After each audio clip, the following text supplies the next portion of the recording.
Are you ready for the best Kansas City Chiefs podcast? Welcome to the Chiefs Blitz podcast, brought to you by ChiefsBlitz.com, your top source for Chiefs news. Our podcast is produced by Bowtie Sports and hosted by Nick Athan, Lou Montagna, Andre Tillman, Hense Todd, and special contributor, Fox 4 sports reporter and anchor, Harold Kuntz. Please like and subscribe to our show. Now let's talk Kansas City Chiefs football.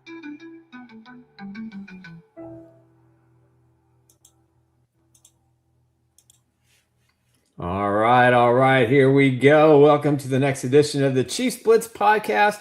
I'm your host, Nick Athan, with Mr. Lou Montagna, Coach Andre Tillman, producer extraordinaire with Bowtie Sports, Mr. Hense Todd. It is Wednesday, January 7th. A lot of Chiefs news to unpack today. We got a great show. We're going to be talking about number 15 and his impact moving forward as the Chiefs begin the official rebuild of the second act of the Mahomes career. Before we get started, though, let's talk about our sponsor, Underdog Fantasy. Here you go. Underdog Fantasy, one of the greatest games out there. It's pretty simple. You just play 5. You can get up to $100 in bonus entries, depending on the state. There's different programs everywhere. But all you got to do is hit the special QR code and put in Chiefs Blitz. Not sure where the QR code is in our new design. Hence, it looks fabulous. I love it. I love the crowns in it as well. But we're just letting people know that this is still a great game. You got the playoffs coming up.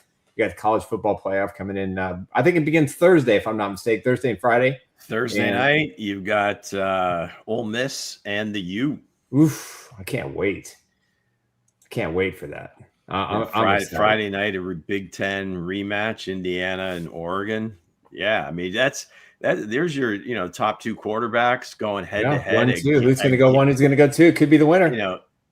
Again, because they played earlier in the season, Indiana went out to Oregon and won that game. That was probably their signature win of these 2 years of Curt Cignetti being their coach, and just the meteoric rise of a program that was. Hell, they're not even a basketball program anymore. They used to be a basketball school. I don't even know if they're that anymore, but now it's a football school. And That's all due to, again, Western Pennsylvania's own Curt Cignetti. There you go. He's got the proper vowel at the end of his name, which I do want to propose a new rule. I don't want to blow up the show or anything. But no, for the NFL, you've got the Rooney rule and whatever. I think there should be a Lombardi rule that every coaching hire, you must interview at least 1 or 2 Italians to meet the quota of the Lombardi rule, because not only are they just great defensive coordinators, they're leader of men. Nobody's going to mess with them. I think the day's come. Yeah. The Lombardi rule. Let's get that in motion, Nick. All right. Let's put that under consideration. Yeah, let's go. All right. So who plays? You said in the college football, who's playing? Is Indiana? Everybody talking about the quarter. Indiana. I'm under the rock right now. Yeah. I just been under the rock. I just went both through. Okay, so Thursday night, I believe I don't know where that game's at, but Miami plays Ole Miss. Mm-hmm. Okay, and then Friday night, Indiana and Oregon. So Dante Moore and Fernando Mendoza, the quarterbacks there, are presumably the number 1 and number 2 picks in the draft. Dante, put his name in to the draft, so he'll be coming out. Mm-hmm. Ty Simpson earlier today announced, so that could be good news for the Chiefs. More position players being pushed down potentially, but in terms of the playoff, that's the way it goes. It's Ole Miss and the U Thursday night, Indiana, Oregon, all Big Ten Friday night. Yep. All right, so Dre, you kind of looking sad over there. You sad because you seeing your boy probably going over there to the Cardinals, man. No, I just think NFL just said Love might be going to the Cardinals, man. They got we had I'm just saying, I'm more sad because of you, because I'm like, Love is your guy. You talked all this stuff. He might be coming to us. You talked all this stuff about Matt Nagy. Now he's gonna be interviewing over there at your spot. We ain't getting Nagy, but you right in a sense. But we are getting Love though. Nothing made me happier the last few days than seeing Matt Nagy interviewing with the Cardinals. And for all these people out there say, Nagy's this, he's a big dumb dipshit, whatever you want to say about him. All of a sudden, you got a bunch of NFL teams that want him as their head coach. They want to talk about him. He's a mirage. Somebody want Nagy's ass. Somebody want Nagy. Well, and you can say that, but he gonna be your coach. He gonna I don't know the bird, because maybe Harbaugh might be a Cardinal though. You know what I'm saying? We don't know. Kliff Kingsbury might be a Cardinal. Harbaugh's not coming to Arizona. I don't know, for a pretty penny now. I don't know. We still playing Kliff. We still paying Kliff, so I don't know. I think you got to pay Gannon too. Didn't he have another year left on his contract? Yeah, I believe he did. Gannon? 2 years, I think. He signed a 5-year deal. Yeah, so they're paying a few guys to not coach the team. Hey, why not go to Arizona? I think Kliff not to play for them. I think Kliff Kingsbury need to go. Come on back to AZ. He's not. Come on back to AZ, man. It's gonna be Matt Nagy, sir. Matt Nagy. Hey, listen. I got the scoop on Matt Nagy. So that would be such a boost to our show. That would make so much freaking content to watch the coach's face every single week when we talk. I'm gonna give the birdie. I'm gonna get the birdie. You lucky me on the show because I'm giving the birdie, bro. I'm gonna hate that organization. We get Matt Nagy over there. I'm gonna hate him. I am gonna hate him. He is the third choice. He is in Tennessee today. Take his ass to Tennessee and keep that boy there. Yeah, so he's in Tennessee today, meeting with Mike Borgonzi, who is the sole decision maker when it comes to the next head coach. That's huge. I can tell you this. That is huge for that organization because they've just been so weird about who the decision makers are, and the president looked like he was going to be the guy. So if they're giving that to Borgonzi, that's a big feather in his cap. He wrestled that away last week. It is my understanding, and I've talked to several people about this, indicate to me that Nagy is very high up the food chain. Spags is going to be a strong consideration. That Borgonzi wants someone he's familiar with versus someone he isn't. Now, Matt Nagy is going to meet with Tom Brady on Thursday in Las Vegas, and then he's going to go to Arizona probably Friday to Arizona. To make a house call with the Cardinals and see where it's at. I do not think he'll be back in Kansas City as the offensive coordinator. I think if he's back in Kansas City, I'm done. Slow down. Let me finish. I do not think that's going to happen. I honestly believe that he's going to end up being the Titans coach. It'll be interesting to see if he gets to Arizona. I think if the best two jobs in his mind are going to probably be Tennessee, that he's eligible for, Tennessee and the Raiders. Now, Spags probably was going to get an interview with the New York Giants, but John Harbaugh is going to be the head coach in New York. I'm pretty confident about that. And then the big rumor about Kliff Kingsbury, there's only two names on the Chiefs wish list for offensive coordinator, and that is Kliff Kingsbury and Brian Dibble. That's it. There's not a Mike Kafka on the list at the moment. They want to look at those two guys to be the new offensive coordinator in Kansas City. I think this means Andy Reid's going to be giving up just a little bit of control, a little bit different process in how they build the offense, and maybe having two minds versus one in a collaborative sense. I can tell you from people I've talked to again, and these are multiple people, so I'm just blowing this shit out my ass. Patrick Mahomes and Kliff Kingsbury would like to connect and work together in the NFL. I don't think there's any question about that. So I think Patrick's going to have a say in this. And with the stadium stuff down the road now, we all kind of know what's going to happen. They can focus back on the team. But I think the four of us have been calling it. This is an opportunity to really take the organization, move it a different direction. And I don't get any sense that that's not exactly what they're going to do. Now, that doesn't mean there's going to be a complete blowout of the staff, but you're going to definitely see a new offensive coordinator with a little bit more teeth, probably some assistant coaches moving on the defensive side of the ball. I think you're going to see a couple of changes, probably not more than 2, because I don't think Spags is going to get a serious consideration this go-round. I don't. Hey, Kliff Kingsbury coming back with Patrick Mahomes, the Texas Tech connection. I'm with that. Yeah, I was just thinking about that. From watching that whole thing. Now, again, I'm not saying that it won't work in the NFL. Right.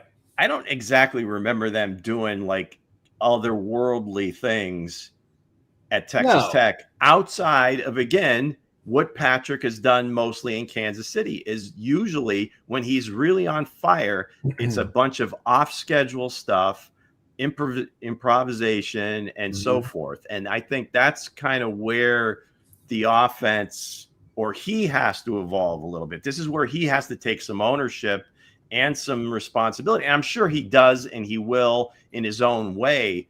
But I think they have to find a way to move the ball consistently with him doing things on time. Now, again, that's more than just Patrick. But all you need is playmakers with Kingsbury. You need playmakers, baby. Yeah, I brought that up to the couple people I've talked to. Exactly what you mentioned, Lou. I think everybody is saying this last year really doesn't matter. It's what he did with Jaden Daniels in that first year when Washington had receivers, they had a running game. They had a really good offensive line. Yeah, they got to the NFC Championship game.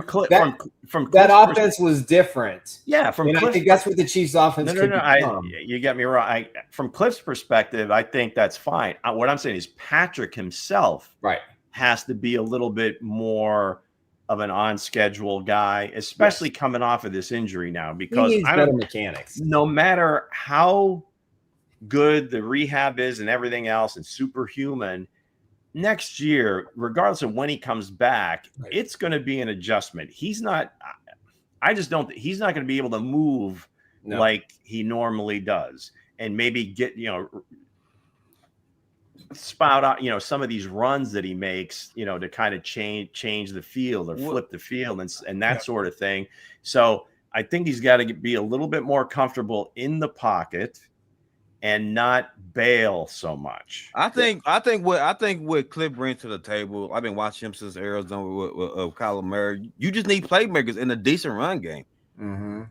You play spread, right? Everywhere you play spread. You just need playmakers, and the Chiefs got the playmakers. That's right. That's like every offensive. But Matt Nagy suck ass. So there it is. Whatever. He sucks ass. And Kliff Kingsbury is the icing on the Chiefs cake. This is going to be the ultimate karma. When they hire Nagy, I am going to be so overjoyed. We're going to have a segment every week, and specifically going over the Cardinals' offensive game plan. I'm going to be so pissed off to the team. I think that y'all got right into the question, so go. I'm going to go ahead. Hence, just steer. You don't have to explain. Yeah, just steer. I'm just steering. But I'm going to jump right in. You go. Give us your thoughts on why you think or why you don't think he'll be a good offensive coordinator. I think he will be amazing. It's the dream that I always had. It's the dream that I said, put it together, put these two guys in together. And they look good. Look, they're happy together. The Marlon, what was that song off of Marlon Wayans? And Marlon Wayans. We're happy and you singing, and you know the rest of the song. Give me a high five. That's what that is right now. That's gonna be a dope guys together. I feel like these guys gonna be amazing together. You sang, let alone the rest. Hey man, I couldn't say the other half. I couldn't say the other half of it, but hey, Bo's right. Bo's right, man. You need that guy like that knows Patrick Mahomes. He knows him. He knows his strengths. I mean, why not get there? And guys, the Chiefs has speed, right? You got playmakers on the outside. Right, the jury is still out on that, coach. Why is the jury out? What you mean, Lou? Do they have consistent playmakers on the outside? We didn't know that because Nagy was running the damn offense. We didn't know none of that shit. Oh boy, here we go. We didn't know nothing. Maybe you and Sam should have your own show. If you look at what Kliff Kingsbury did over there with the Commanders. Listen, he was turning guys into legends. Maybe I sound like Bo. I'm putting gold jackets on the Commanders' offensive weapons, but think about this. You gotta have guys you can trust. Now, frankly, like we got Worthy. Worthy's good, right? You still got Travis Kelce. Jury's out. We can trust come back. We don't know about Travis Kelce, but he is a playmaker still. He's a playmaker. You still got Xavier Worthy, Hollow Brown. We don't know yet. We got Rasheed Rice. We got Rasheed Rice. The jury's still. We out. got Noah. We got Noah. But here's the thing, though, Lou. Here's the thing. We wouldn't know that because Nagy don't use these guys like that. Okay. If you really look at it, that is the simplest, laziest analysis because Nagy is so simple. All it's boring. Nagy's this. He's boring, Lou. He's boring. They changed the offense almost completely. Eric Bieniemy had these guys looking lights out, right? Okay. Lights out, Lou. All right. So bring this boring ass coach from the Chicago Bears. These guys barely scraping on offense, man. They will stink ass on offense, Lou. Okay, now you're just making stuff up. Lou, the offense was boring. He dragged Mitch Trubisky to the playoffs 2 years. He was coach of the year. He has the same number of coach of the years that Andy does. So, all right. But my point is this: as far as the Chiefs playmakers, we still don't know. We have an idea that Rasheed can be a guy. I think we've seen flashes of it. We didn't see enough this year just because of just how screwed up his situation was at the beginning of the year, plus coming off an injury on top of that. So we still saw some stuff, even though his year was just so up and down and just confusing. I see another RPO. But all we did was RPOs and shit. So you're telling me you watch Kliff Kingsbury's offense? I watched it. It is RPO laden. Okay, it's more explosive though, Lou. It's more explosive. The guys that make it explosive are the guy at the other end. It was Terry McLaurin. It was whoever they had at running back. And it was speed, Lou. You need speed to be explosive, and the Chiefs got speed, right? The Chiefs got speed. The Chiefs don't have anyone that's at Terry McLaurin's level. Right. You just need speed with Kliff Kingsbury. Not yet. So you just need speed for Kingsbury, baby. Okay. Potential is there. And I would say that this is all coming from the Chiefs' perspective, but there is a human being at the other end that has to decide that's where I want to go. Correct. It's not about Patrick as far as him making this decision. That helps make the decision, but I'm going to stake that if he's going to not get a head coaching job, if he goes somewhere to be an offensive coordinator, I don't think he's going to want, just a little bit of say. I think he's going to want to say, okay, the offense is mine, and this is kind of the way I see it going. And Coach Reed and the entire organization is going to have to say, okay, we're all in. Let's go. I don't know if they're ready to do that. Now, I have a question for Nick, because you spoke to some people, some sources.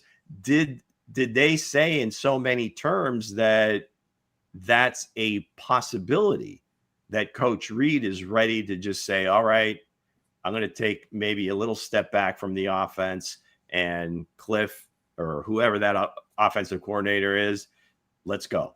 It's on you.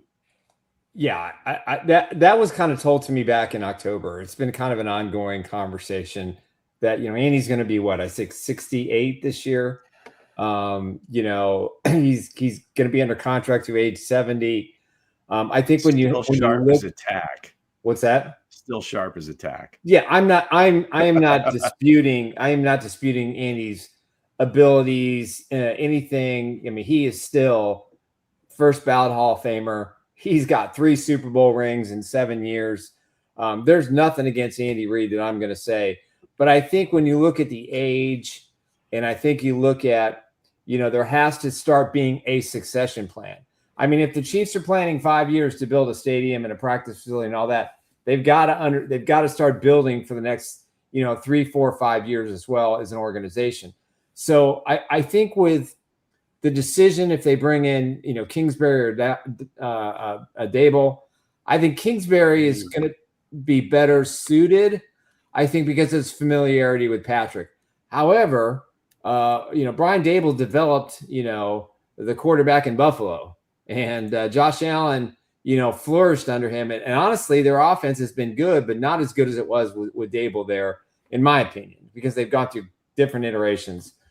But to answer your question, the consensus I got was it's kind of time for Andy to kind of pull back just a little bit, maybe be more of a manager, bring in another voice. And I'm sure Patrick Mahomes is chirping in his ear and saying, listen, I need help with this, and this. Nobody knows me better than Kliff does. If Kliff's available, we at least have a conversation with him. Now, to my knowledge, Kliff's name has not come up in any interviews for NFL head coaching jobs.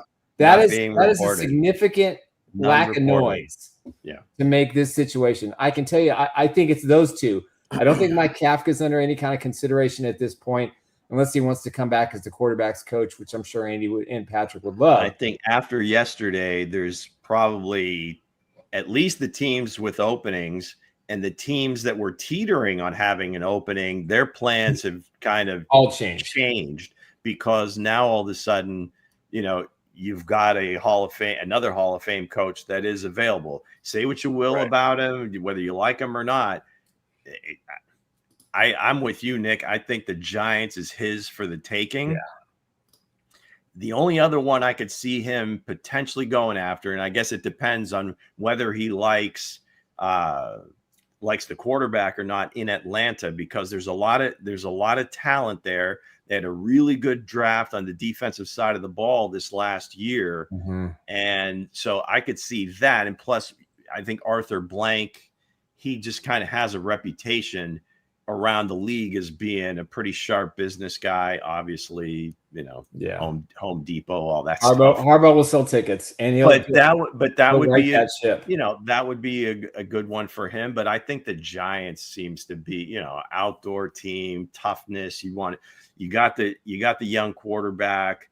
You got a stud receiver. Hopefully he comes back from injury. You got a stud wide receiver, pretty decent running back, a lot of talent on defense. That would be a good one for him. Yeah, all I'm saying, bring Kliff Kingsbury to the kingdom. All I'm saying, man, bring some love, bring some explosiveness to the kingdom. God damn, I'm tired of slow motion team. Man, the offense been stinking, man.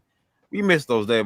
We missed the Patrick Mahomes when he was scrambling, making plays, man. What I'm saying? The offensive line's betrayed Mahomes over bad dad, man. We missed that Patrick Mahomes. Have you been watching NFL? Check down Charlie. Not check down Charlie. We don't want to check down Charlie no more. Guys, can y'all agree with me? Do y'all agree with me? Do y'all miss check down Charlie? Because check down Charlie was boring, man. Check down Charlie wasn't doing too well under Nagy. I don't like check down Charlie. I think nobody on this panel like check down Charlie. You know what I'm saying? We want the explosiveness, Lou and Nick. We want the ball to go that way. We don't want the ball to go here. We don't want to look for the running backs, baby. And I agree with you, Coach.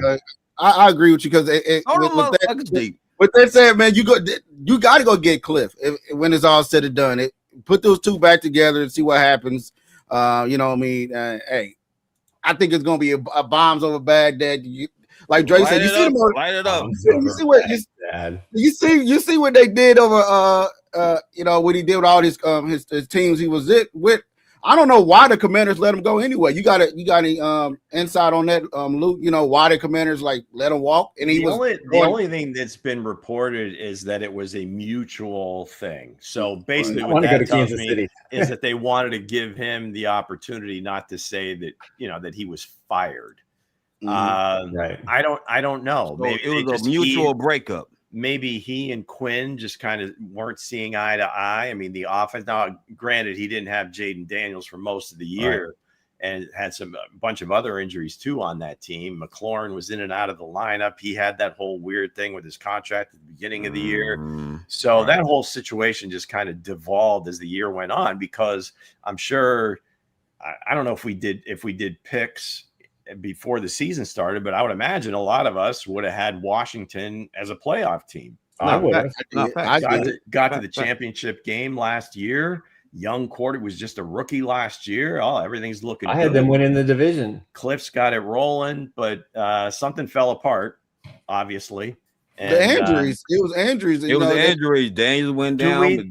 Do we think that they're going to wait how long will they wait before they start bringing people in to talk to for the offensive coordinator? I think it's already happening. I think it's this week. I expect a decision to be made no later than Monday, because we haven't seen anything, because everybody, this guy's doing this guy's going here, OC, DC, all these different things, and I haven't seen anything. Now the Chiefs typically do play things. Yeah, they keep this behind the scenes. They don't leak stuff out. So we typically don't get that kind of information. But I was told it'll be short term.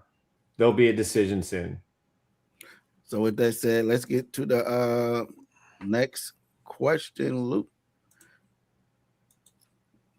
Okay, so is the Mahomes notice a clear warning to Chiefs brass? Now, what is the Mahomes notice? What's explain it, Hense? You're the one who posted it. The notice that he put out there on Instagram, I mean, that it was a picture of him going back, like in time, then coming back, so it is putting the lead on notice, let it know, because he's not going to be in the playoffs this year. Not going to be, since he's been, starting, he's been in the playoffs, he's been back and forth. Since he's been starting, he's been to the championship game. Championship games and stuff like that. So I think it is putting the lead on notice. Yeah. So that's why I'm trying to.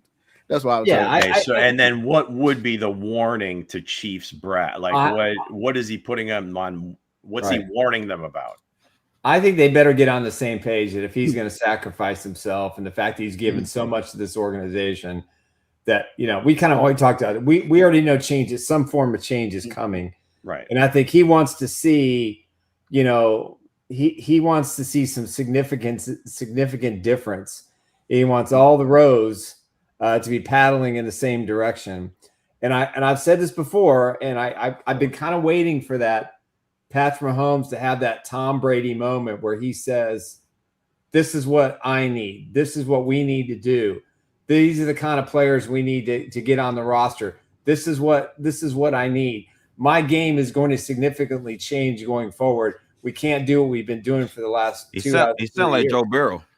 Yeah, but I don't think it's in a situation where he's going to demand a trade or anything along those lines. I just think he's saying, listen, I've given you guys everything you've asked of me. Now it's time that we come together and shore up a few things, check all the egos at the door, and let's build something here that we can come back and show the world that this dynasty still exists. Now, Nick, did he not say I want Clyde Edwards-Helaire? Did he not say that one more time? I'm going to put you in permanent. I'm going to put you in jail. Did he not say 6 years ago? Yeah, it was 6 years ago. I'm not holding. He won 3 Super Bowls since he made that comment, so shut the F up about it. So the bottom line is, hey, and Clyde's still on the team, right? And Patrick controls. And don't forget, guys, Patrick controls the salary cap. He's got a $74 million cap hit. He's gonna restructure the deal, but he wants to make sure. I know what that means. Yeah, he wants to make sure that they're moving in a different direction and not going to retread what they did the last 2 years. Exactly. And that's the statement. If Kliff Kingsbury comes in and becomes the offensive coordinator, then we now know it's going to be a different direction for the offense. Which is if it's him or anybody that's experienced outside of Coach Reed's I'm not saying just Kliff. Right. If Nagy's still intact, and that's why Mahomes said he's leaving. Enough. If Nagy comes back, we're done. And then Mahomes is going to exit. That's the warning was. I feel you, Bo. I feel you, Bo. If Nagy comes back anymore, then Mahomes is leaving. How about we put a moratorium on saying Matt Nagy's name until he takes another job, especially especially if it's in Arizona.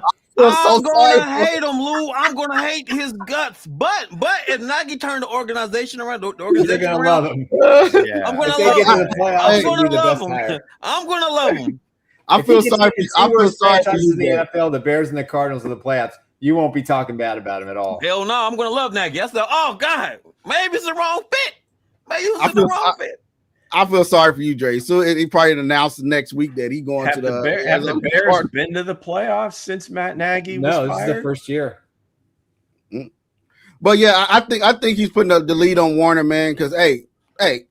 Well, is it the league or Chiefs brass? Because that's two totally different things. Hey, the Chiefs brass is ownership, general manager. I understand who Chiefs brass is, but is he putting them on notice, or do you feel he's just putting the league on notice, saying I'm coming back? I think it's a combination better than I was. I think it's both. I think it's the first thing. I think it's a personal thing.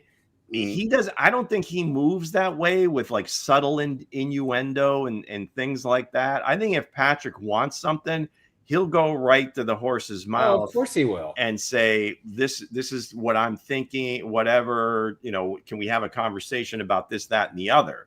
And I don't think he's going to put any ultimatums down because I just don't think that's in his personality, or have like just I don't know these weird Instagram posts that you have to interpret somehow. I think those are all personal things that he uses for his own motivation. I don't think it has anything to do with the brass. What I was saying, I think he put the lead on notice. You know what I mean? Like I said before, man. The league, I could say, yeah, I agree with that. Yeah. I feel like he putting the lead on notice. He ain't been in the playoffs, this is his first time missing it. But hey, it was something that he put that out there, and Kliff Kingsbury got, let go, parted ways. You know what I mean? Hey, Mahomes could be turning back to his greatness.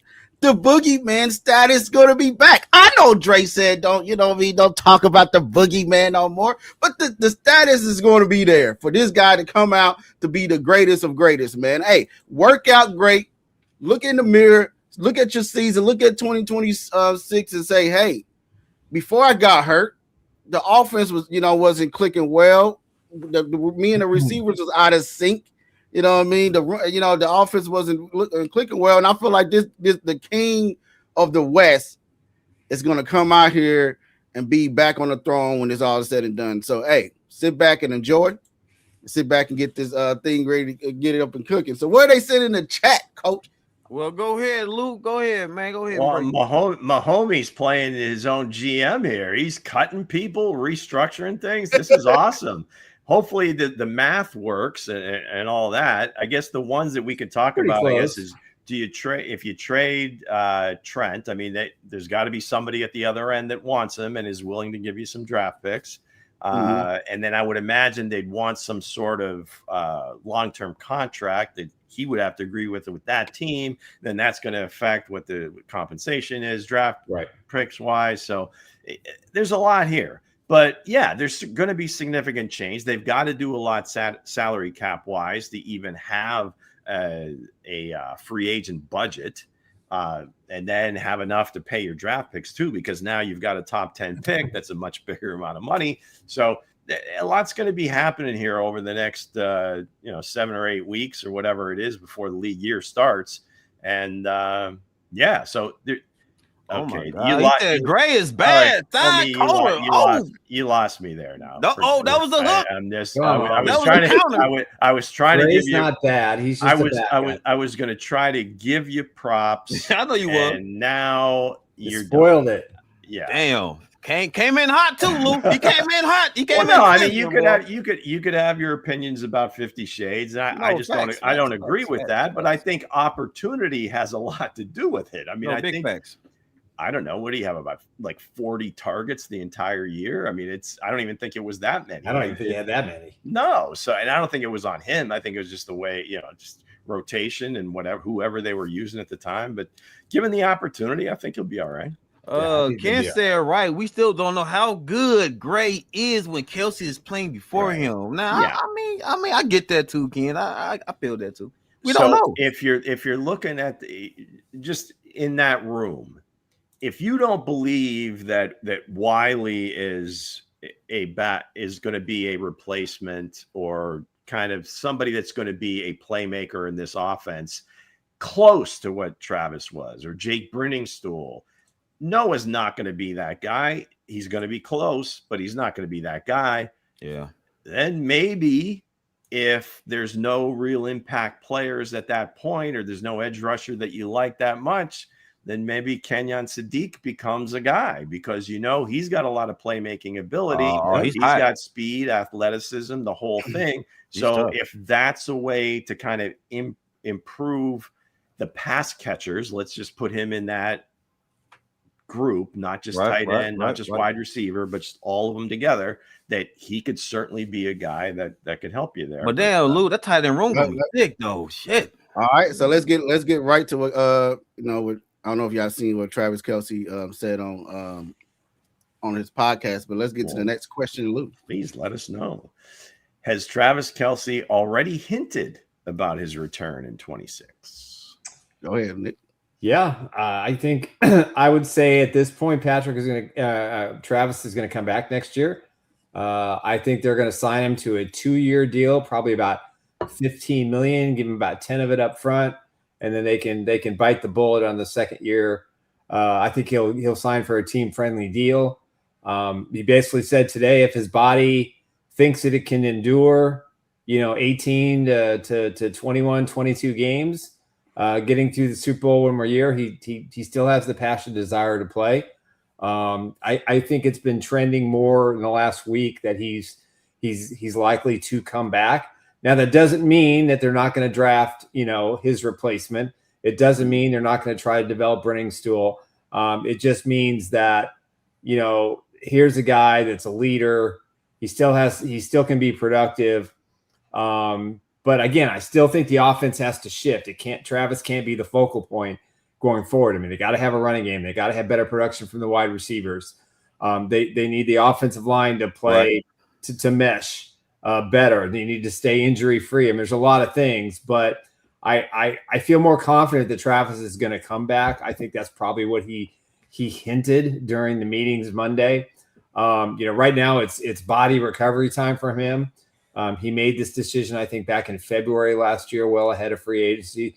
I think the Chiefs have a pretty good idea as to which direction they're going to go, and it doesn't rule out the Chiefs won't sign maybe another young tight end during free agency, because if they restructure their numbers, they'll be good. But I think he hinted that very clearly today, and so I would say I'm leaning more of a heavy return in 26. And I don't think that's a bad thing for the organization. Again, as long as this offense doesn't make Travis the focal point and, one of those guys they can count on to get first downs and score in the red zone, that's all they need out of him. But the other guys have to develop around him. But I think he's coming back. I don't think he's coming back. You know what I mean? Because I was up editing this morning, and I was about to put it out on X, and my wife was like, "Oh, what did he just say?" She was listening to it, and she was like, "Yeah, he ain't coming back." Put the post up. Yeah. She was like, I put it on X, and she was like, he ain't coming back, and I'm like, I'm right there with her. You know what I mean? If Kliff, it depends what they do with the offensive coordinator, right? Then you have to pay him what? Because I think he's a free agent, correct? You're gonna have to pay him a contract with Travis Kelce. Yeah, he's a free agent. Yeah, so you're gonna have to sign him. So, do you want him back? You know what I mean? Do you want to bring him back? You know what I mean?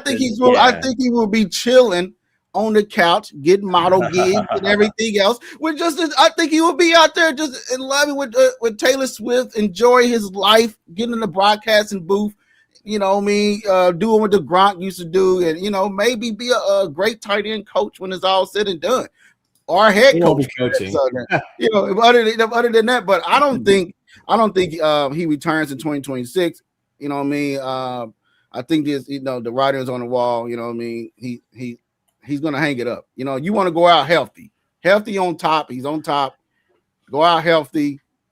And call it a day. Go ahead, Coach. Man, let it go. I told y'all like last year, man, his time was up, man. Father Time was undefeated, man. I mean, look at it like at the end of the season, man. Everybody making a big deal about it, as they should, because you can see in Travis Kelce's face, man, he's tearing up, crying and whatnot. Hey, my man want to have kids now. You know what I'm saying? He want to settle down with Big Bro. You know what I'm saying? Have one of them good little beers and whatnot. Look at him. He GQ man of the week. You know what I'm saying? But it's time for Travis Kelce to go to hang it up, man. It's fine because we still got talent behind Travis Kelce. We got Greg Wally. We got your boy Bargain Stool, whatever that dude's name is. No disrespect. I don't call him man Barstool. You know what I'm saying? But we got other weapons, man. We got other weapons right now, man. So like, if you call him Barstool, hey, man, he might come over. He might come over. Hey, whatever. Whatever it takes for the man to get on the field. But honestly, though, there's a pretty large company out there called. Nah, I get it, but like I said, our tight end room is thick, man. It's time for Travis Kelce to go to hang it up. It's fine. They tight end room is thick. Yeah. So whether the team wants him back or whatever. So again, if you're going through this transition, I don't think laying out $15 million or however millions of dollars for a 37-year-old tight end is the way to go. It's not going to be under 1 year. It doesn't matter. Whatever that money is, it's probably going to be better spent somewhere else. Now, again, all due respect to Travis, but in terms of the question itself, did he hint anything? I think he left himself a big out. If my body does this or that, am I willing? Is he's gonna come back for a less than deal? He's still a top 5 tight end in the league, I would think. In terms of, in his mind, he's probably a top 3 tight end in the league. So why would you come back for less than what you're worth? That doesn't make any sense. That kills me, bro. That doesn't make any sense at all. So, I just think that we're going to have to wait and see. I will be surprised if he comes back. I think the tight end room is fine the way it is. You've got at least 3 guys that you still need to know how good they are. Right? Exactly. And then if you want a 4th, you could certainly draft one, not necessarily at 9, but somebody, or if you just feel like he's the best playmaker at that point, then you just go ahead and take the kid. Yeah. But follow Aaron Donald, man. Aaron Donald, he retired young. He's good. He's good. He's very good at TV. He's very good at entertaining. Yeah. To kind of tease something like this. I also forgot the acting too. The acting, what he does as well. When he was at what was it on Netflix or Adam Schefter? I forgot the name of it. He was on an FX show. Yeah, he was, and then he was with Adam Schefter. Happy Gilmore cameo in Adam Sandler or in Sandler's movie Happy Gilmore 2. So, I mean, he's got a lot of options. He did hosting those game shows on Prime. He can go do TV. I mean, there's many things. He's not going to be one to sit around and not do anything. No, he's got his. He look at that. He looked like he said, "Yeah, come here, girl. Come on over here." He's looking at the Chiefs Blitz like y'all playing. I'm out. I'm out. PG-13. That was during. What was the name of the reality show he had? When he was trying to find are you smarter than a first grader? No. He had a reality show. There was a dating show, and then dating Travis Kelce. He was the prize. Oh, you're smarter than the first grader. Not looking like that, Nicky ain't. That was for that. I don't think he's saying that. I love you still, Travis. So don't pay attention. He ain't talking to minors like that, man. All right. So should the Chiefs sign Breece Hall over drafting Love? I don't think it's over drafting Love. I think if they do it. You think you try to take shots at me, Nick? I just finally seen that in there. You posted. I sent it to you. What happened? What's happening here? Lou, what did I just miss? I think, I think it would be a different strategy if they sign Breece Hall. Now you can use the 9th pick for something different and have a cost-controlled edge rusher or the tight end or a wide receiver or interior line. Peter Woods is a big. I think he's polarizing. Either love him or you're not so happy with the way his last year went. But that's a guy that could be put him next to Omar Norman Lott or Chris Jones, of course. He's still being around, but no, I think. I think if you can find one of these guys in free agency and you do like a 2 or 3 year deal versus using the 9th overall pick on a running back, I think that would be their first choice. If they don't find someone they like and he's still sitting there at 9, then you certainly have to consider it because of just how good a prospect he is. Yeah, I think Breece Hall would be a great fit. If they sign Breece Hall, then boom, we go right to the D line. You know what I'm saying? We go straight to defense because that's settled. We got your running back. Mm-hmm. So I think Breece Hall, Walker, they signed them good. Them guys, to me, are unbelievable in the backfield when healthy. I think that'd be a good move. And then we can address the D-line. You know what I'm saying? If that does happen. Yeah, Draft. I think Breece Hall wants to be a Chief, and the Chiefs want Breece Hall, and I don't see anything at this point that's going to convince me otherwise. I don't think Love gets out of the top 5. I just really don't. And I'll tell you what I think would be intriguing for Kansas City, depending on how the draft falls, is the offensive tackle from Miami, Francis. I can't pronounce his last name. I'm not even going to try. Mayoga. If he's there, you put him at right tackle and you put Simmons at left. With the interior line they have, Patrick Mahomes won't be touched.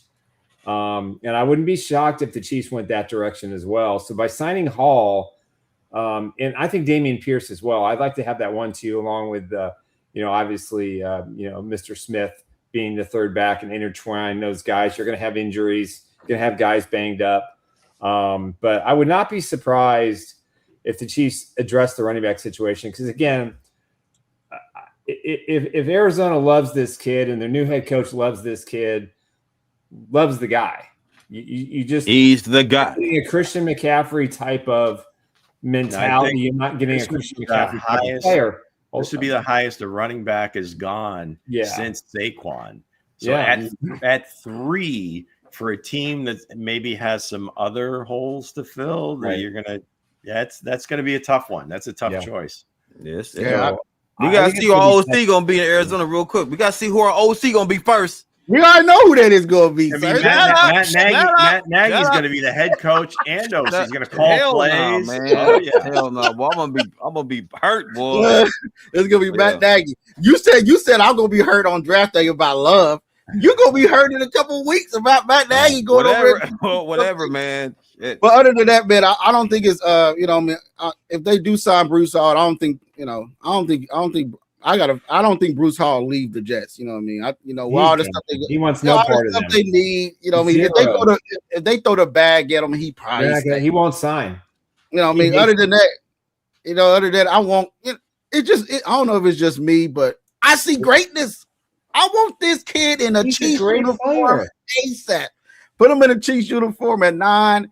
You got Patrick Mahomes coming back from an ACL. Everybody think he's gonna come back and on Gumby legs and everything else. He's not. You know what I mean? His legs gonna be all, coming off a swollen knee, can't move your leg. You're gonna be your mind over your body. You're gonna be thinking about my knee or what is my knee still there? Yeah, you're definitely making things. You know what I mean? You take the load off of Mahomes and you go get you can take the load off of him too with Breece Hall. Yeah, Bruce. If Breece Hall is gone, if they take. Why do you keep calling him Bruce? Bruce, stop. I look at it fast. They take Hall. You know what I mean? They take him and bring him in. I'm okay with that. If they do that, they better get Tate or Denzel Boston up there at 9. So you still thinking offense? You don't get Love. But we go ahead and get the receiver. You thinking offense draft, sir? Okay. Because everybody say that. You know what I mean? Joe Burrow had Chase. You know what I mean? This person have the kid from Minnesota, Jefferson. But if Tate is that type of guy and Boston is the type of guy that's supposed to be coming out this type of draft, if they going to be on that next guy that's coming out, why not get him? Why not? This would be your time to get a gem for Patrick Mahomes at 9. If I know Lou said Peter Woods. You know what I mean? I don't like that kid, man. I'm saying if they were to go with an interior player. Yeah, that seems to be the guy that you would consider in the top 15. Mm-hmm. There aren't many others. Now, I'm not saying they're not good players, but I think just in general, I think at the end of the day, if they feel very strongly about one of the edge rushers, meaning either Bailey or Reuben Bain, if there's somebody else out there, I don't know, but let's just say the edge rusher, you feel that this guy is going to be a lights out pass rusher. Yeah, right. you're going to take that guy just because of the way the team is structured, and you can certainly find, again, they may not be like the greatest running back. Maybe this guy is generational in terms of a running back and just being like elite and be like a top 5. I don't know that that's enough to overcome a poor defensive line on the other side of the ball. No matter what numbers that Jeremiah Love puts up, is it going to be enough to overcome not having a really good edge rusher? Right. So if you're able to get one of these guys in free agency, one of the running backs, because you're not going to find a really good edge rusher for this kind of money in free agency. If they're a free agent edge rusher and they're really good, $30 million minimum per year, right? I mean, it's just not happening for anything less. So you can find a running back that's good enough, whether it's free agency or the draft, right? And then that could kind of fill that. But to get a premium edge rusher, we've talked about it all the time. The Chiefs haven't done well drafting edge rusher. Well, they haven't been in the top 10 lately either. So if you really feel like one of these guys is that good, then I think you take them. And but you will have decided that in free agency, right? Because if you got your running back, then you kind of have an idea of which way. Defensive line is going to be the priority in the first round. Exactly. Right. If they get Breece Hall, then we know what the direction the Chiefs going to go with. Yeah, we know. So let's get to the last question. Dun, dun, dun. All right. So if Baltimore is parting ways with Harbaugh, which they have, yes. What does that say about Reed's tenure in Kansas City? Oh, he's out of here. Well, not today, not this year. But, we talked about this earlier. I think the Chiefs have to have a succession plan, and I think it starts this year. I think they have to look 2-3 years down the future. I don't want to repeat this too much. What's General 5170? Hear me out. We need to attack free agency, starting with a cap cut of Taylor, Drew, Dan, and Gray. Yeah, I think all those things are going to happen anyway. But as far as Andy Reid goes, listen, he was with Baltimore 18 seasons, and he's part of the Andy Reid coaching tree. He's had a lot of success. It probably was time for him to move on. Very similar to when Andy played, coached 13 years in Philadelphia, to be able to move on to Kansas City, and obviously his success has been unprecedented by any head coach in that time frame since he's come to Kansas City. But you have to start looking at it. Age, the philosophy, the direction. He's got an older defensive coordinator. He's got an older special teams guy. At some point this all has to shift, and Patrick Mahomes isn't going to get any younger going forward. So I think there has to be a gradual shift to where this franchise can look at 2025 and say, it just nothing where we were tired. The ball didn't bounce our way. We made too many mistakes, too many injuries. What did we do wrong? How do we fix it? But they can't continue to do the same thing they've done. And I think with Andy, if I'm Clark Hunt and I'm Brett Veach, have an honest conversation with him and say, okay, we need to start changing the direction of the franchise. We got to rebrand the Chiefs. We have to make sure this isn't a 10-year gap like the Patriots had. We need to make sure this is a 1-year gap, but we have to plan for the future, and we need to start now. So they did make a shift after Tyreek left. I mean, they did change the offense at that point. So it's not anymore. It's not outside of his purview to make changes. So if he recognizes that and he agrees with being able to take some input outside of his circle, then perhaps one of these bigger name OCs has a chance or would even want to consider it. Yeah. Because if not, not saying that he wouldn't change anything, but he's still going to be like the ultimate play caller, have his 51%, then you'd have to go after like a younger guy that's just trying to make a name for himself, or coming from maybe like a quarterback coach or a wide receiver coach, like a younger guy under one of these other staffs that, is looking to kind of move up the chain. So then he would do that. Now you also on your resume have that you worked with Andy Reid. And yeah, exactly. I don't think that's going to be the case. I think it's going to be a potential successor. And I think Brian Dable and Kliff Kingsbury would be two really good potential replacements. Yeah. For Andy Reid, should he? I've said this before, and I've even people I've talked to. This is just my opinion. I think Andy coaches in 2026, and then I think he gives it serious consideration whether he wants to retire at that point, especially if they have a comeback year. We'll see how it goes. And fortunate to win another Super Bowl, or at least get to the Super Bowl. I think he'll have accomplished everything. Guys, he goes to bed at 12 o'clock. He's in the office at 3:30. He's got a 20-minute drive to the stadium.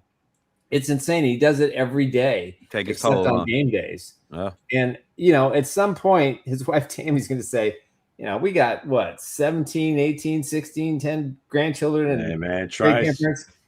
I'm telling you. Plus, he's got a place on the ocean in California. Damn, Nick. Get that Ozempic, lose a couple 100 pounds. He'll be a new man. Andy's Andy. Andy's a big boy. Damn, boy. Hey, it's a tough schedule, Mr. Andy Reid. Topping cheeseburgers at 2 o'clock in the morning on the way to the office. Hey, listen, though. Andy Reid got it made for real. If he was to go, he still got it made. He's good. Well, nobody's worried about him. He's not. He's not going to go hungry. What the hell? He ain't going to go hungry. He gets what you're talking about is he's going to be okay. Yeah, he's got plenty of money. All that's done. Full appetite, plenty of money. With him, is the competitive fire still burning? Does it still get him charged up to try to outwit NFL defensive coordinators or other coaches? So the real question, Lou, is he full? Is Andy Reid full, Lou? Is he full? I don't believe he is. There it is. I really don't. There it is. But I agree with everything Nick said as far as the organization has to start making plans for his exit, and when that happens, I'm sure they'll give him full reign over when that happens, unless something completely derails, like maybe Harbaugh and Lamar Jackson maybe not being on the same page, or Lamar needs a younger voice. I don't know what the deal is over there, but that length of time has something to do with it. And that's why we're answering this question right now. So it'll be interesting to see how this season goes, because like I said before, it's not going to be an easy season. It's not like all of a sudden, we'll draft a couple of guys, get a free agent. Now all of a sudden we're back in Super Bowl. It's right. Yeah. There's going to be take a lot of things, a little bit of growing pain. Now that can happen fairly quickly, but there's also a chance that it doesn't. And you have to give it time, especially if you do bring in a brand new offensive coordinator. And all these guys that were having these issues with learning this system, now all of a sudden, if they have to learn a different type of system, or all of a sudden the language changes, okay, and there's that excuse at the beginning of the year, Right. So it transitioned. The only way you grow is to change, and change might take some time. Come on, talk heavy, Lou. You're right. Change is coming. Change has to come. There's just no question. I say this, looking at what Baltimore did, over there, they coach. I don't think any Reid's going nowhere. Also, I think he'll stay. If they bring in Kliff or somebody like that, there's somebody that's younger that can take on to the next, the next generation of the Kansas City Chiefs, because you don't want to take a losing team into a stadium that you're moving across, across state lines. That's the biggest picture of all. You're 100% right. You ain't go. Nobody gonna want to, go to the games. It's not going to be 5 years when they move. It's going to be less than 5. It ain't gonna look good. So you're gonna have to start planning for that. So if Andy Reid's getting a little older, unless he's still on the top of his A game, this year, I think it's just a wonky year all the way around with the team and everything else, with the injuries and how I started off. Rashee Rice gets suspended, and he's not there. Xavier Worthy and Travis Kelce run into each other. Josh Simmons, the family thing or not family thing, he wasn't there for the whole half of the season. So damn, bro, that's a whole resume. I'm just saying, how much can Andy Reid endure though? That's what I'm saying. There's a lot of stuff that they had to deal with. So if you look at it now, man, I think Andy Reid will, stick around, rebuild it. Now you at the top. You know that timeout. That timeout, say that, he said, I'm going to be here for a long time. I'm talking about the timeout in the Raiders stadium. When he called that timeout to let them kick that field goal, he made that business decision. Right. I know players make business decisions when they go tackle people. Andy Reid made that business decisions with the Raiders when he called the timeout and said, hey, we want the 9th pick. We're going to go up there. We're going to take the pressure off Mahomes. We're going to go get love. That's what he said. He said, now I'm going to make it, better for myself, bring back the running game. He ain't getting past the third. He ain't getting past the third, brother. I'm telling you. Bring in some more guys, what I mean? But if they bring in Kliff and bring in a younger guy, taking, mold these guys and mold them for the next coaching opportunity here in Kansas City, because like I said, you do not want to take a losing organization into a new building stadium that you build in and have it be empty. So I think the Hunt family will be all over that. I'm going. Win or lose, I'm going. Win or lose, I'm going. I hope to be there for the first game. Yeah, I'm going. Win or lose. I was at the first game at Arrowhead. I want to be the first game there. I think if they hire Nagy, then they will take Jeremiah Love, coach. So. whatever. I mean, who's the quarterback there next year? Who's the quarterback in Atlanta next year? Malik Willis. Malik Willis. So in the chat, they saying that Pitts is a free agent. I guess they didn't sign his 5th year. So now listen. Now what happens if they sign Pitts? The Chiefs sign. All my stuff is coming to plan. I've been saying it for the longest since we started this show. Bring on Kliff Kingsbury. Bring Kliff. It's all coming into plan. And now I'm saying draft Jeremiah Love. Then I also said get Kyle Pitts for the longest. Now it's coming out. I say 2 out of 3. I say 2 out of 3 if you're playing Mike. Hence, what I'm going to need you to do is go post up at the airport and wait for Kliff to come in, and then report live. It'll be the downtown airport. I will be there. I will be there. I stumble myself in odd places, and I find myself in odd places. I think we're all well aware of that. So that you just stumble your way into the airport, private plane area, and just. I don't know how I got there, but hey, guys, I got your boy. But you may already be at Patrick's house. Who knows? Just throw on one of those reflective jackets. Get yourself a nice flashlight with that orange extender, and just start waving. I think Pitts coming to if y'all sign Pitts, man. I like Pitts. I do. Sign Pitts and Breece Hall, and I think that would go a long way to helping this Chiefs. Let's get it. Let's dig deep in the chat. Grab some of these questions out here and grab. You said let's dig deep to the comments, young pup. See. Yeah, a lot of comments. Not a ton of questions. Demasio Kingsbury is the perfect move, but I like Likely better. I like Likely too. Very, very much so. Let's see. Slamming Sammy Joe, trading with Duffy for Mad Max would be diabolical. Oh my God, that'd be the greatest. If they get Mad Max, if y'all get Mad, I said, damn. If y'all get Mad Max, I said, damn, that's wicked. Yeah. General 5170 trade him for a 1st and a 4th. I think it's going to be a 1st and a 3rd at the minimum for McDuffie. Then they can go heavy in other directions. Slamming again, Woods, Love, Baines, Downs, or a wide receiver. I think those would be all good picks. They got to go offense in the 1st round. Grease, draft one of those 3. Let's see. Kelsey comes back in a limited role. I don't think he'll play 90% of the snaps. I could see him playing like 70. That's 75. Slow down, Demecchio. Do you really think Travis would come back just to play 20 snaps a game? I don't know. I mean, it's like I like the commentary and so forth, but think about it for a second. Put yourself in his shoes, not what you want, but what because all these things are like, just do this, that, and the other. Like the GM hasn't already thought of most of that stuff, right? Mm-hmm. So you got to be realistic about it. They're human beings. So Travis, you're going to tell him right now, Travis, you decide to come back. You're going to put your body through everything. we only need you for like 20 snaps a game. Maybe 10 snaps. And what is he going to say? He's going to say, well, I'll field some other offers from other teams. No, he won't even remotely consider that. Well, not a chance in hell, Lou. If he's coming back, he's coming in 10 toes down. I mean, he's ready. He's going to want to play. He's going to be part of the transition. He's not coming back to sit on a rocking chair. He's there to teach. He's there to groom his successor too. Again, you're doing exactly what they're doing. This is what you want to happen. It's not reality. This shit. I'm with it. Okay, we'll see.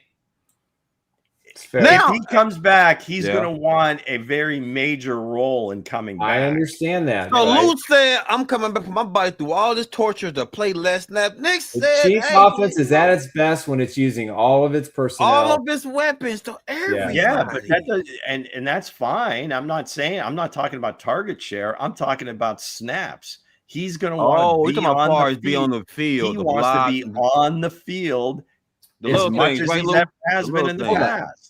If I'm Isaiah Likely, and I get a chance to play 1 year with Travis Kelce, and let's say I sign a 3-year deal to go to Kansas City, I get a year to work with this man every single day.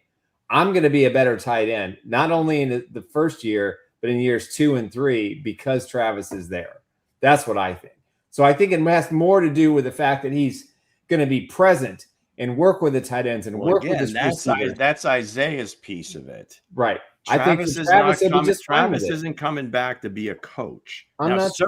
Certainly while he's there, he is teaching. He's showing these guys kind of how he does things. There's value in that. But he wants, for the team. I'm talking from Travis's perspective. He doesn't care about records. He doesn't care about any of that shit. He cares about being a teammate more than anything else. He wants to play. He wants to be a teammate. He wants to play, but if he doesn't want to stand on the sideline and be a cheerleader, other guys are sharing the load. That's what he wants. He wants to play and be relevant. I understand that. He's not coming back anymore, though. He's not coming back for a diminished role. He does not want to see himself on film having a diminished role. There's no reason for that. Like you said, he doesn't care about the records. He's not here to accumulate a bunch of stats, but he's certainly not here to sit on the sideline and just kind of be a cheerleader and play 10 or 20 snaps a game. He's not going to play just 10 or 20 snaps a game. They're going to have a lot more snaps than that. I want to hear that shit. But listen, as long as he's on the field and he's doing the little things, I think he's going to come back. What role, what capacity, how many snaps? I don't think that's what he's looking at right now. I just don't. That doesn't mean he won't be looking that way in training camp, but he's just not looking at that now. Yeah, he's a player. Hey, Lou, and Nick, I'm telling you this: if he's not fighting in training camp, he's done. You know, his thing is he's fighting in training camp. At the moment, right now, I don't think. If he's not fighting and arguing and shit, it's over. If after the wedding and after the honeymoon, and Taylor understands that he wants to play one more year, that's exactly what he's going to do. Whatever role, whatever capacity, it's playing with the boys one more year, playing with my best friend Patrick Mahomes. Yeah, the key to all of that is playing, not and trying to go out better this year than he did the last two. That's it. Yeah, nothing more, nothing less. But again, looking at it from the franchise's perspective, if there is this big shift and this is kind of that moment in time. Now, I think Baltimore is going through kind of the same thing, little different circumstance, but they're kind of having to figure out, okay, is Lamar going to be Lamar without being able to run? Because I think there was some stat out there. He didn't hit 20 miles an hour once this year. Facts. And he typically is hitting 22, 23, on some of these runs. He didn't have a 20-yard run all season. So, okay, what do we have to do here to make him, or do we continue with him? He's got 2 years left on his deal.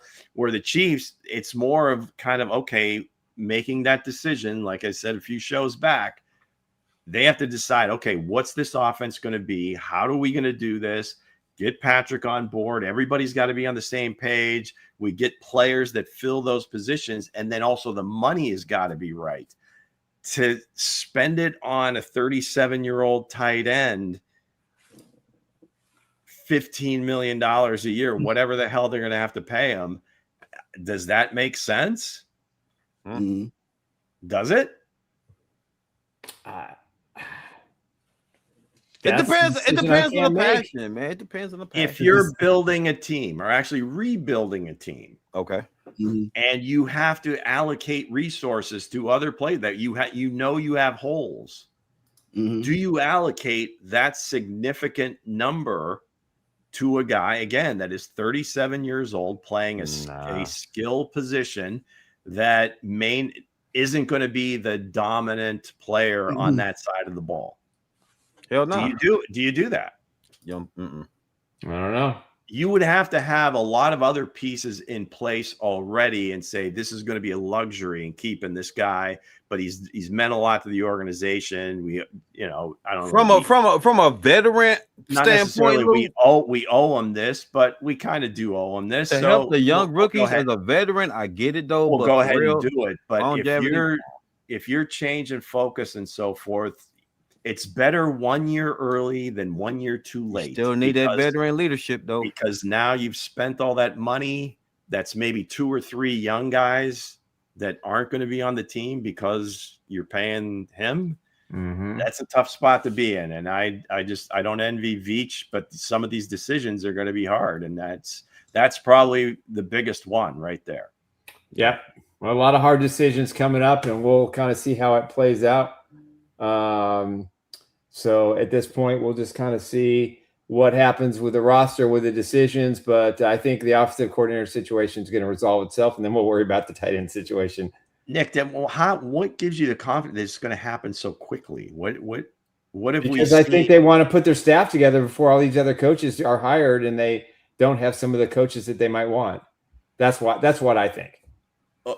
Okay, but do you think that they're like a Kliff or Brian Dable are going to want to move that quickly before, like maybe they're holding out to try to get head coaching type interviews, or I think they want to make the decision for I think they want to make the decision twofold. One, they want to get their guy in. It's possible Matt Nagy wants to take a couple of guys with him for his staff if he gets a head coaching job. And I think when you're looking at up and coming position coaches, tight end, wide receiver, running back, offensive line, which I think are the areas that you're going to change as well. They want to get some of their candidates in now, try and get these guys in positions to where they can just start really prepping for free agency in the draft. So I think there's a sense of urgency. And again, the Chiefs have not been in this position. It's always been February 15th or later to where they've been able to make staff adjustments. Well, from the team's perspective, and now I guess now I'm looking at it from the candidate's perspective, do you want to go ahead and and it's going to have to be a pretty significant offer to jump on maybe like the first one. And also the big decision is, how much control am I going to have?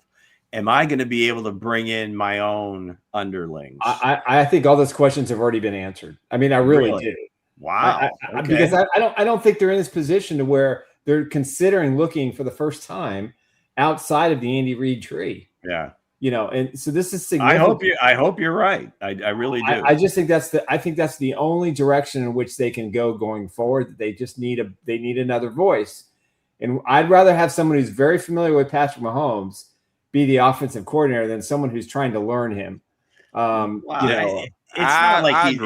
not like it's his second year in the league. I mean, there's like 8 years or whatever. And again, I get it. Kliff has already had him, but he was a teenager. So, I mean, it's a little different. Or young adult, early 20s. But he got on, he was a young pup. And that's a leg up. But I would imagine Kliff doesn't walk away from the situation he's in without kind of having an idea that maybe he does have a shot at one of these head coaching jobs. I haven't heard his name attached to any job. I haven't either, but also I haven't heard Brian Dable other than you all and maybe some people on X attach Kingsbury to the Chiefs. I did. it makes perfect sense. It seems like you're connecting dots, but I haven't heard anybody say, "Hey, Kliff is a significant candidate in Kansas City for the OC." I haven't heard that or any of those. Any of these guys. Hey, Lou, they gonna say everything. They gonna tell you everything. You know, sounds like I keep it private now. Hence, I think you're muted. I think Nate. There you go. I think Nate Taylor said it as well. And I'll talk to BJ Kissel as well. So I will. Everybody seems confident. Let's just put it that way. I seem confident. You know what I mean? Yeah, I didn't talk to nobody. You know, I'm just going off. You know, I'm going off. I hear you. Well, that's my point. Is I haven't seen it like as a clear, like an actual report. Yeah. It sounds more like opinions and who would fit and why this is a great idea. But nothing like, hey, they're meeting with him within the next week. I haven't heard anything like that. So I just got that feeling, that connection. We'll see what happens. Everybody in the kingdom gonna love it, guys. Look at that. They're gonna love it. They're gonna love it. Perfect. Come on, they smell. They both young. Remember when I told you? Remember when I told you? I showed you your first. I'm sure there's women of a certain age that would be very happy with Kliff. Well, y'all better hold up. Kliff gonna take over the kingdom. Kliff gonna take over the kingdom. Come on, man. Look at him. That dude for what is he like? Early 40s, mid 40s. Could you imagine Mahomes, Kliff, and Kelsey? That's offense right there. Scary. And have you ever seen the posse at the Kentucky Derby with he and Brady and Amendola and Edelman and Gronk? I mean, it's always a picture perfect. Kelsey, Mahomes, and Kliff. That's picture perfect right there. Great. All right, we'll see what happens. Plenty of women all over all of them. Before we close out, you know, I mean, who's going to be if Kliff does come, who's going to be the best looking? If Travis Kelce stays, I'll talk about them. Y'all know the women going to be all, you know. Yeah. I'm worried about you. I'm officially worried about you. So to me, whatever, sir. So to me, I mean, I think he's gone, but you know, Pop's pretty sharp looking dude. To me, I mean, who's gonna look sexier when Kliff comes? Like, who's gonna take the ladies? How about wait a second, while we're at it, how about T Cuffs?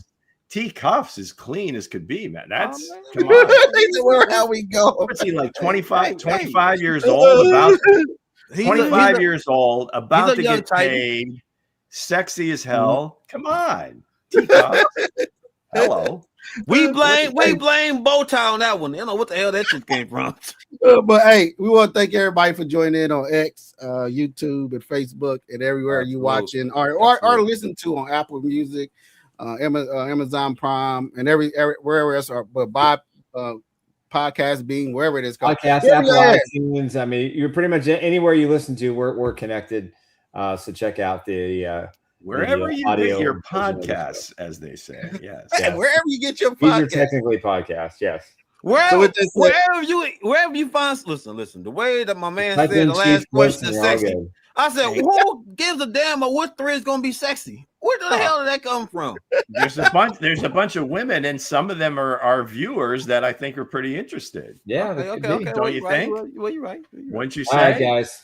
You're just all up in yourself because Nagy's going to be the next coach. Whatever, Lou. Whatever, bro. I'm going to be high. It's filled with so much love. Guys, listen, I'm going to be pissed off. And guess what? Marvin will be really excited when Connor Embry is his new wide receiver coach. Yeah, there you go. Going to love that. All right. We'll see y'all Friday with Factor Cap, guys. Enjoy the rest of y'all Wednesday. Keep y'all Nags in the desert, peace baby. Let's go, Nags. Right, oh my God. To the team, every victory we slay. Chiefs Blitz podcast where the real fans unite. Every touchdown score to ignite the night. From tailgate chatter to post-game debate. We love our Chiefs, yeah, it's never too late.